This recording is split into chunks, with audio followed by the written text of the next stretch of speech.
வணக்கம். நம்ம சேனலுக்கு தொடர்ந்து ஆதரவளித்து கொண்டு இருக்கும் நல்ல உள்ளங்களுக்கு நன்றி. விஜய்க்கு எதிராக இஸ்லாமிய அமைப்பு பத்வா கொடுத்துட்டாங்க அப்படின்னு இன்றைக்கி பெரிய செய்தியாக ஊடகங்களில் வந்துட்டுருக்கு. நீங்கள் பார்த்துருப்பீங்க.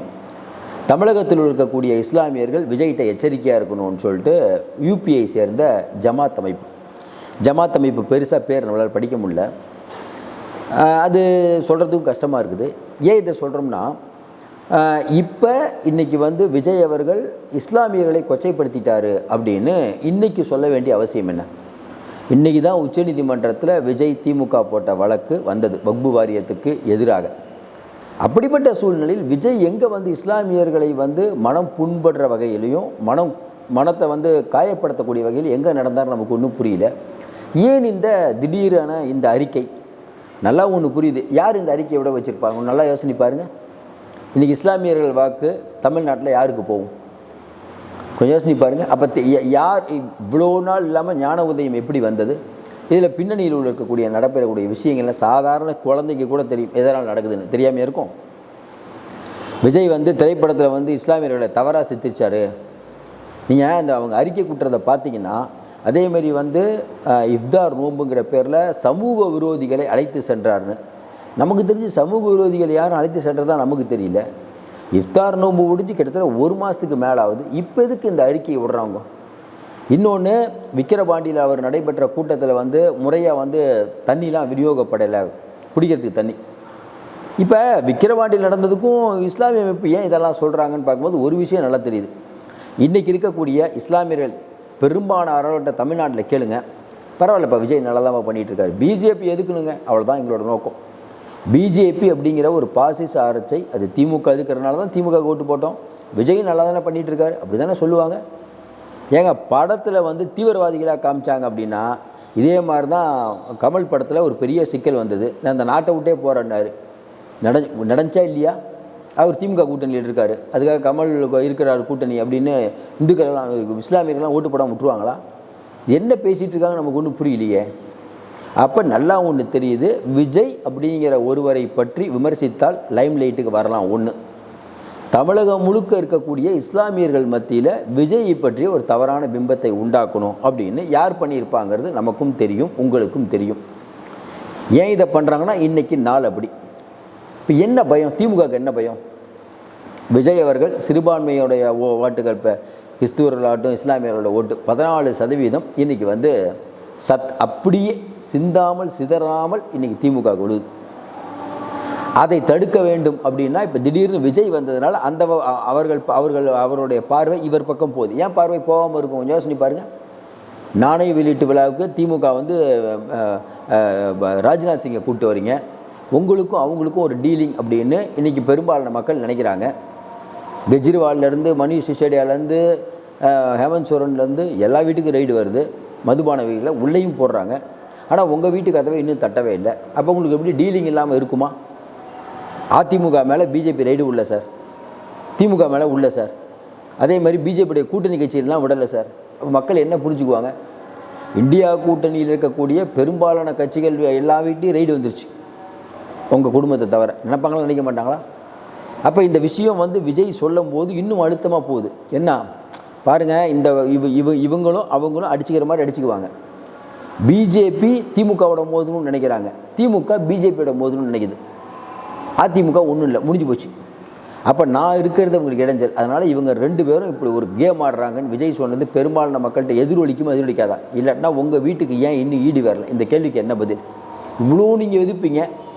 மறுசீரமைப்புக்கு பக்கத்தில் இருக்க ஸ்டேட்டில் இருக்கக்கூடிய முதலமைச்சரெல்லாம் கூப்பிட்டு நீங்கள் ஒரு கூட்டம் போடுவீங்க. இது மோடிக்கு நேரடியாக சவால் இல்லையா? எல்லாத்தையும் பார்த்துட்டு மோடி உங்களை விட்டு வச்சுருப்பார். என்னங்க நியாயம் அது? கொஞ்சம் யோசனை பாருங்கள். இது எப்படி லாஜிக் சரியாக இருக்கும்?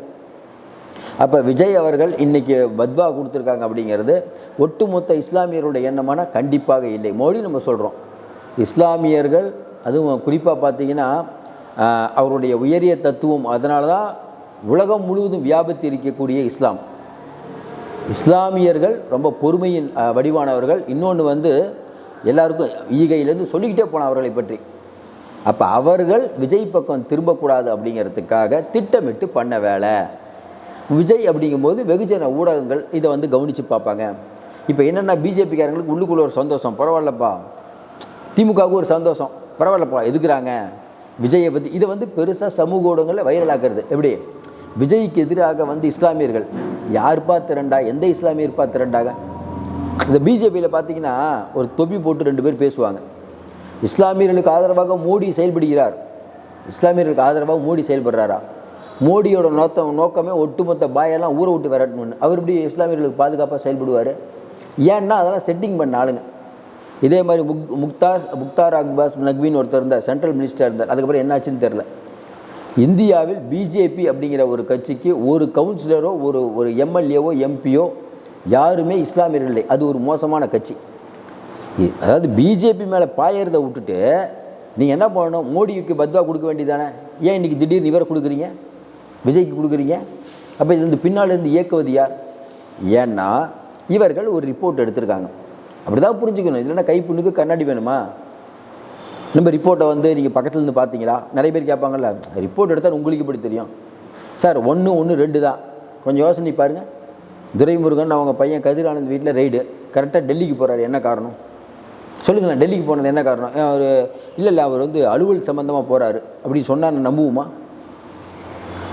நேரு அவர்கள் அவங்க சகோதரர் வீட்டில் இடி ரெய்டு, இடி விசாரணைக்கு கூப்பிட்றாங்க. கரெக்டாக அவர் உடம்பு சரியில்லாமல் அப்போலோ ஹாஸ்பிட்டலில் படுத்து கிடக்கிறாங்க. மக்கள் எந்த மாதிரி நினைப்பாங்க? கொஞ்சம் யோசனை பாருங்கள். மக்களுக்கு தெரியாமையாக இருக்குது. செந்தில் பாலாஜி மேலே இவ்வளோ வழக்குகள், டாஸ்மார்க்கில் போய் ரெய்டு பண்ணுறாங்க. நைட்டோட நைட்டாக செந்தில் பாலாஜி சார் டெல்லிக்கு நைட்டு போயிட்டு அடுத்த நாள் காலையில் ஃபஸ்ட்டு ஃப்ளைட்டில் வராருன்னா 3 மணி நேரம் தான் டெல்லியில் தங்கியிருக்காரு. நமக்கு ஒன்று போகிற அப்படி என்னங்க முக்கியமான வேலை? தமிழ்நாட்டு மக்கள் மேலே அவ்வளோ பாசமாக நைட்டு கூட போய் வேலை பார்த்து ஒர்க் பண்ணுறீங்களா? யோசனை பாருங்கள். இதெல்லாம் தெரியாதா மக்களுக்கு? திடீர்னு இப்போ விஜய் அவர்கள் அப்படிங்கும் போது மட்டும் இஸ்லாமியர்கள் முழுக்க விஜய்ப்புக்கு எதிரானவர்கள் அப்படின்னு சித்தரிக்கக்கூடிய வேலையை யார் பண்ணுறாங்கிறது நல்லா தெரியும். இதை இன்றைக்கி சமூக ஊடகங்களில் பெரிய அளவுக்கு வைரல் ஆகிட்டு இருக்குது இந்த விஷயம். ஆதரவாக இஸ்லாமியர்கள் நிறைய பேர் கமெண்ட் போடுறாங்க. ஏன்பா நல்லா தான்ப்பா பண்ணிகிட்ருக்காரு அவர். இஸ்லாமியர்களுக்கு ஒன்றுன்னா உடனடியாக குரல் கொடுத்து போராட்டம் மாதிரி வச்சது விஜய். மறுபடியும் சொல்கிறோம், விஜய் அவர்கள் நிறையா அவருடைய கட்சி பிரச்சனை, நிறையா பிரச்சனை, அவருடைய கருத்து வேறுபாடு நமக்கும் இருக்குது அவரை பற்றி.